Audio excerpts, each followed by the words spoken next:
ሰላም ለእናንተ ይሁን የእግዚአብሔር ቤተሰቦች። እግዚአብሔር ሰላም ባርኮት በእናንተ ላይ ይረፍ። የተወደዳችሁ የዚህ ዝግጅት ተከታታዮች የእግዚአብሔር ስም የተባረከና የተመሰገነ ይሁን። እግዚአብሔር አምላካችን ከዘላለም እስከ ዘላለም ጸንቶ የሚኖር ፍጹም አባት፣ ፍጹም አምላክ፣ መሐሪና ይቅር ባይ ነው። የእግዚአብሔር ስም ብሩክ ይሁን። ዛሬ ወደ እናንተ የቀረብኩት ያዘጋጀሁላችሁ ስለ ድምፅ ብክለት ነው እና ይህንን ሐሳብ በጣም አነጋጋሪና አስፈላጊ በየትኛውም ስፍራ ልንጠቀምበት የምንችል ነው። ስለዚህ በጥሞና እንድትከታተሉን ከወዲሁ እጋብዛለሁ። ይህ አጋፔ ወንጌል አገልግሎት በኢትዮጵያ ነው። ሻሎም። ድምፅና ብክለት።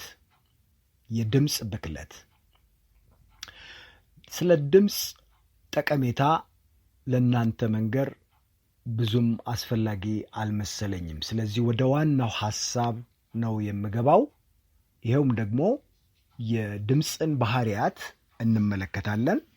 ከዛ በኋላ ደግሞ ምን አይነት ጉዳት እንደሚያስከትል እናያለን። እንግዲህ ስለ ድምፅ በምንነጋገርበት ጊዜ የድምፅ አይነቶች በጆሮአችን የምንሰማው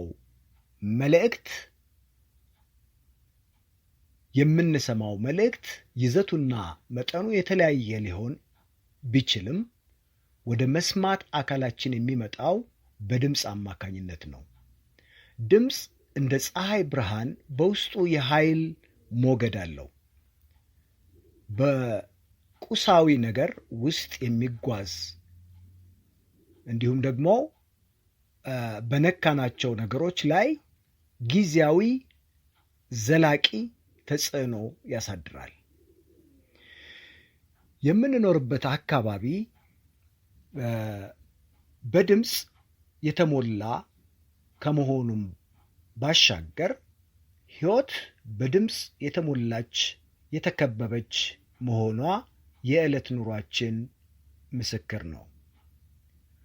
ለሰው ልጅ ጨምሮ ሕይወት ላላቸው ፍጥረታት ውስጣዊ ስነ አካላዊ ጤናማ እንቅስቃሴ ማካሄድ የሚችለው በተወሰነ የድምፅ መጠን ውስጥ ሲሆን ነው። በሕዋሳቶቻችን አካባቢ የሚንቀሳቀሰው የድምፅ መጠን ለጠቅላላው የአካላችን ክፍል ጤናማነትና በሕይወት ለመኖር ጠቃሚ ነው። የድምፅ የጉዞ ፍጥነት ኃይል ከድምፁ ከፍተኝነት ዝቅተኝነት ጋር በቀጥታ ይያዛል። በድምፅና በመስማት ምርምር ላይ የተሰማሩ ምሁራን እንደ ርቀት፣ ክብደት፣ የኤሌክትሪክ ኃይል፣ የሙቀትና ቅዝቃዜ ሁሉ ድምፅ የሚለኩበት መለኪያ አላቸው። የድምፅ መለኪያ ስያሜው ዴሲቤል ይባላል ወይም ዴሲቤል በመባል ይታወቃል። የድምፅን የዴሲቤል መጠን ማወቅ አስፈላጊ ነው።